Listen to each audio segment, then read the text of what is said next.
Chapter 3. The Tragedy of Birlstone. Now for a moment I will ask leave to remove my own insignificant personality and to describe events which occurred before we arrived upon the scene by the light of knowledge which came to us afterwards. Only in this way can I make the reader appreciate the people concerned and the strange setting in which their fate was cast. The village of Birlstone is a small and very ancient cluster of half-timbered cottages on the northern border of the county of Sussex. For centuries it had remained unchanged, but within the last few years its picturesque appearance and situation have attracted a number of well-to-do residents, whose villas peep out from the woods around. These woods are locally supposed to be the extreme fringe of the great Weald forest, which thins away until it reaches the northern chalk downs. A number of small shops have come into being to meet the wants of the increased population, so there seems some prospect that Birlstone may soon grow from an ancient village into a modern town. It is the center for a considerable area of country, since Tunbridge Wells, the nearest place of importance, is 10 or 12 miles to the eastward, over the borders of Kent. About half a mile from the town, standing in an old park famous for its huge beech trees, is the ancient manor house of Birlstone. Part of this venerable building dates back to the time of the First Crusade, when Hugo de Capus built a fortalice in the center of the estate, which had been granted to him by the Red King. This was destroyed by fire in 1543, and some of its smoke-blackened cornerstones were used when, in Jacobean times, a brick country house rose upon the ruins of the feudal castle. The manor house, with its many gables and its small diamond-paned windows, was still much as the builder had left it in the early 17th century. Of the double moats which had guarded its more warlike predecessor, the outer had been allowed to dry up, and served the humble function of a kitchen garden. The inner one was still there, and lay 40 feet in breadth, though now only a few feet in depth, round the whole house. A small stream fed it and continued beyond it, so that the sheet of water, though turbid, was never ditch-like or unhealthy. The ground-floor windows were within a foot of the surface of the water. The only approach to the house was over a drawbridge, the chains and windlass of which had long been rusted and broken. The latest tenants of the manor house had, however, with characteristic energy, set this right, and the drawbridge was not only capable of being raised, but actually was raised every evening and lowered every morning. By thus renewing the custom of the old feudal days, the manor house was converted into an island during the night, a fact which had a very direct bearing upon the mystery which was soon to engage the attention of all England. The house had been untenanted for some years and was threatening to moulder into a picturesque decay when the Douglases took possession of it. This family consisted of only two individuals, John Douglas and his wife. Douglas was a remarkable man, both in character and in person. In age he may have been about 50, with a strong-jawed, rugged face, a grizzling mustache, peculiarly keen gray eyes, and a wiry, vigorous figure which had lost nothing of the strength and activity of youth. He was cheery and genial to all, but somewhat offhand in his manners, giving the impression that he had seen life in social strata on some far lower horizon than the county society of Sussex. Yet, though looked at with some curiosity and reserve by his more cultivated neighbors, he soon acquired a great popularity among the villagers, subscribing handsomely to all local objects, and attending their smoking concerts and other functions, where, having a remarkably rich tenor voice, he was always ready to oblige with an excellent song.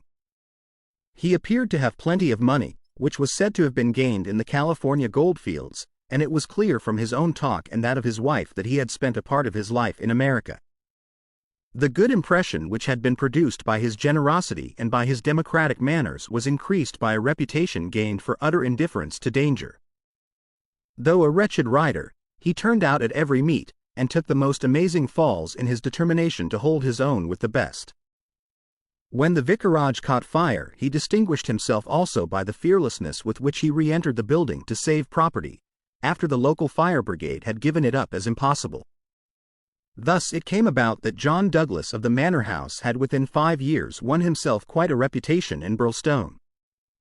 His wife, too, was popular with those who had made her acquaintance, though, after the English fashion, the callers upon a stranger who settled in the county without introductions were few and far between. This mattered the less to her, as she was retiring by disposition, and very much absorbed, to all appearance, in her husband and her domestic duties.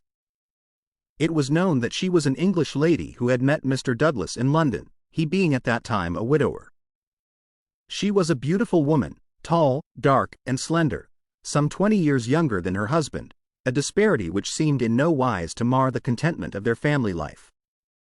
It was remarked sometimes, however, by those who knew them best, that the confidence between the two did not appear to be complete, since the wife was either very reticent about her husband's past life, or else, as seemed more likely, was imperfectly informed about it. It had also been noted and commented upon by a few observant people that there were signs sometimes of some nerve strain upon the part of Mrs. Douglas, and that she would display acute uneasiness if her absent husband should ever be particularly late in his return. On a quiet countryside, where all gossip is welcome, this weakness of the lady of the manor house did not pass without remark, and it bulked larger upon people's memory when the events arose which gave it a very special significance. There was yet another individual whose residence under that roof was, it is true, only an intermittent one, but whose presence at the time of the strange happenings which will now be narrated brought his name prominently before the public. This was Cecil James Barker, of Hales Lodge, Hampstead. Cecil Barker's tall, loose-jointed figure was a familiar one in the main street of Birlstone village, for he was a frequent and welcome visitor at the manor house. He was the more noticed as being the only friend of the past unknown life of Mr. Douglas who was ever seen in his new English surroundings. Barker was himself an undoubted Englishman, but by his remarks it was clear that he had first known Douglas in America and had there lived on intimate terms with him. He appeared to be a man of considerable wealth, and was reputed to be a bachelor.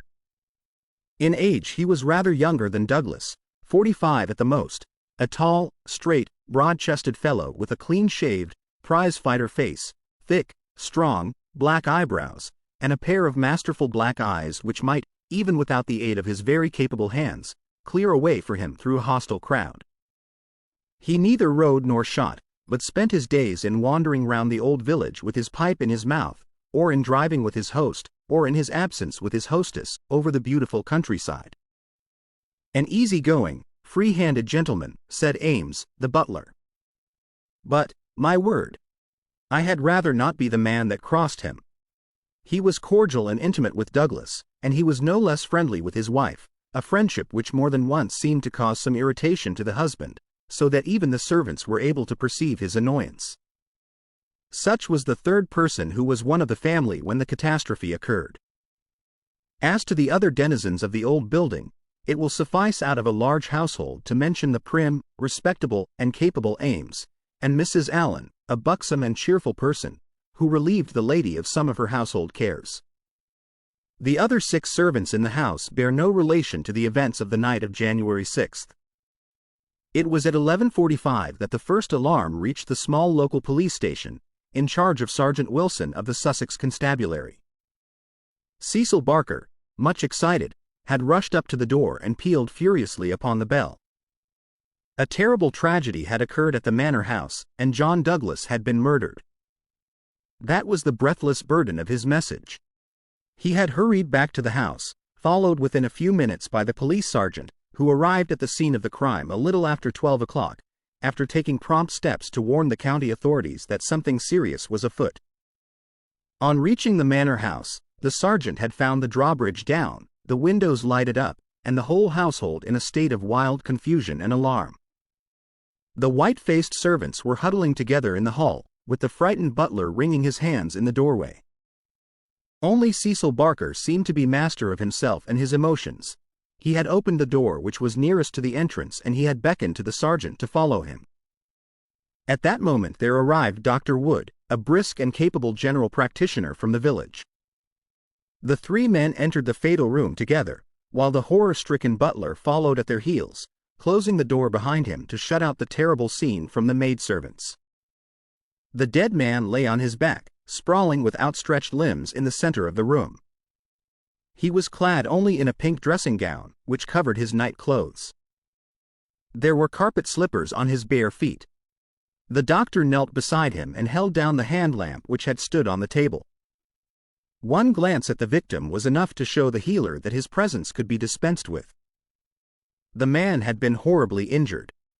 Lying across his chest was a curious weapon, a shotgun with the barrel sawed off a foot in front of the triggers. It was clear that this had been fired at close range and that he had received the whole charge in the face, blowing his head almost to pieces. The triggers had been wired together, so as to make the simultaneous discharge more destructive.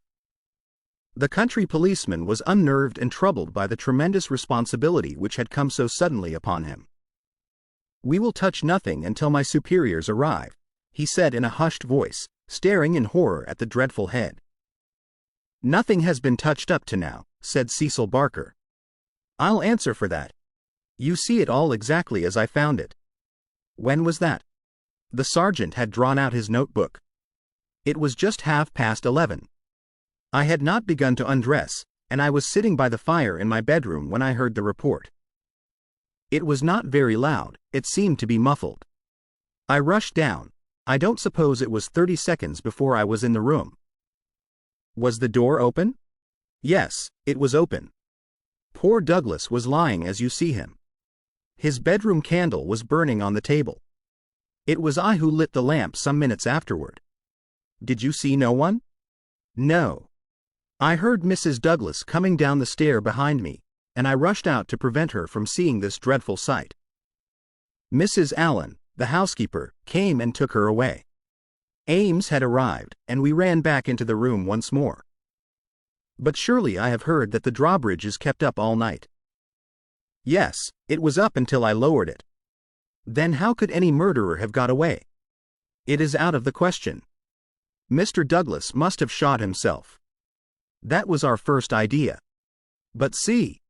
Barker drew aside the curtain, and showed that the long, diamond-paned window was open to its full extent. "And look at this." He held the lamp down and illuminated a smudge of blood like the mark of a boot sole upon the wooden sill. "Someone has stood there in getting out." "You mean that someone waded across the moat?" "Exactly. Then if you were in the room within half a minute of the crime, he must have been in the water at that very moment." "I have not a doubt of it. I wish to heaven that I had rushed to the window. But the curtain screened it, as you can see, and so it never occurred to me. Then I heard the step of Mrs. Douglas, and I could not let her enter the room. It would have been too horrible." "Horrible enough," said the doctor, looking at the shattered head and the terrible marks which surrounded it. "I've never seen such injuries since the Birlstone railway smash." "But, I say," remarked the police sergeant, whose slow, bucolic common sense was still pondering the open window. "It's all very well your saying that a man escaped by wading this moat, but what I ask you is, how did he ever get into the house at all if the bridge was up?" "Ah, that's the question," said Barker. "At what o'clock was it raised?" "It was nearly 6 o'clock, said Ames, the butler. "I've heard," said the sergeant, "that it was usually raised at sunset." "That would be nearer 4:30 than 6 at this time of year." "Mrs. Douglas had visitors to tea," said Ames. "I couldn't raise it until they went.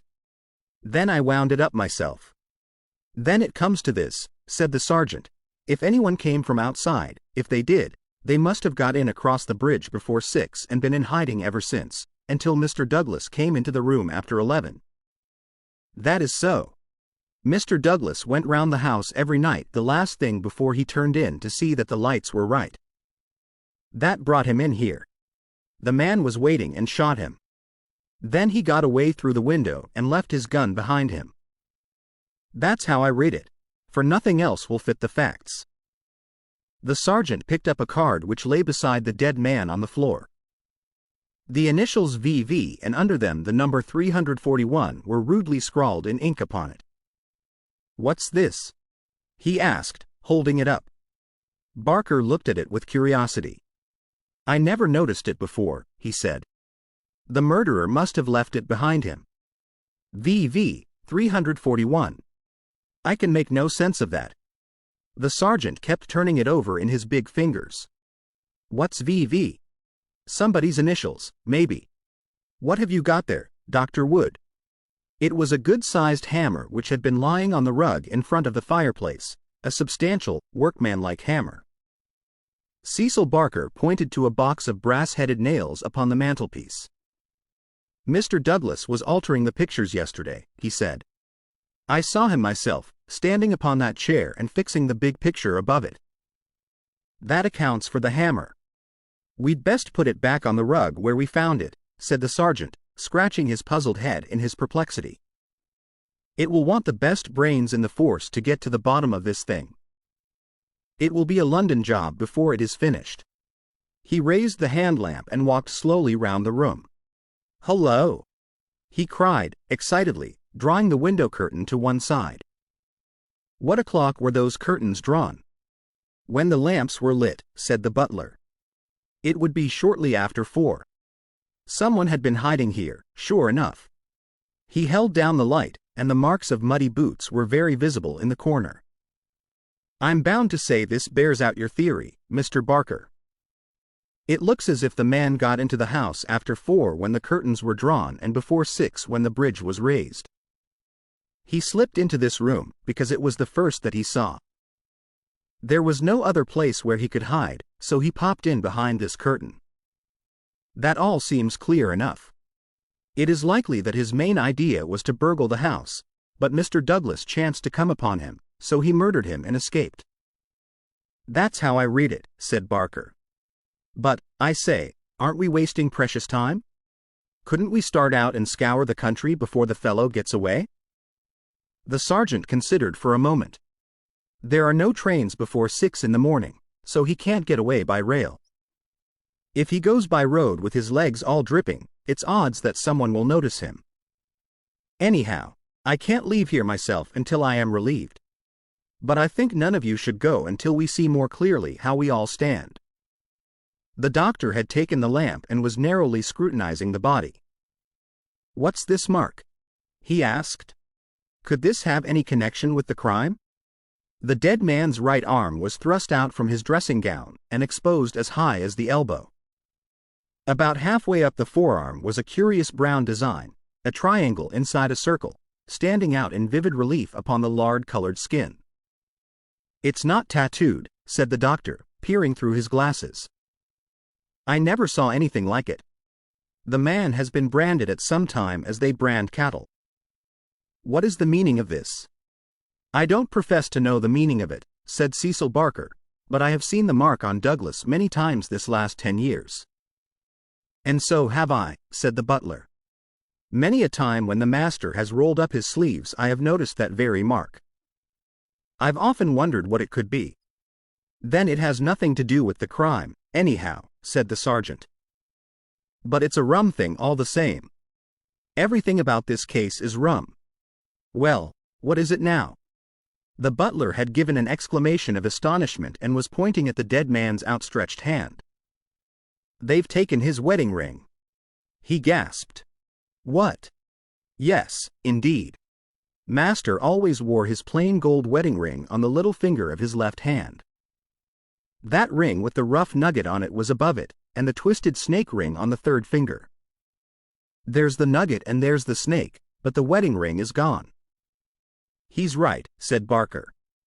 Do you tell me, said the sergeant, that the wedding ring was below the other? Always. Then the murderer, or whoever it was, first took off this ring you call the nugget ring, then the wedding ring, and afterwards put the nugget ring back again. That is so. The worthy country policeman shook his head. Seems to me the sooner we get London on to this case the better, said he. White Mason is a smart man. No local job has ever been too much for White Mason. It won't be long now before he is here to help us. But I expect we'll have to look to London before we are through. Anyhow, I'm not ashamed to say that it is a deal too thick for the likes of me.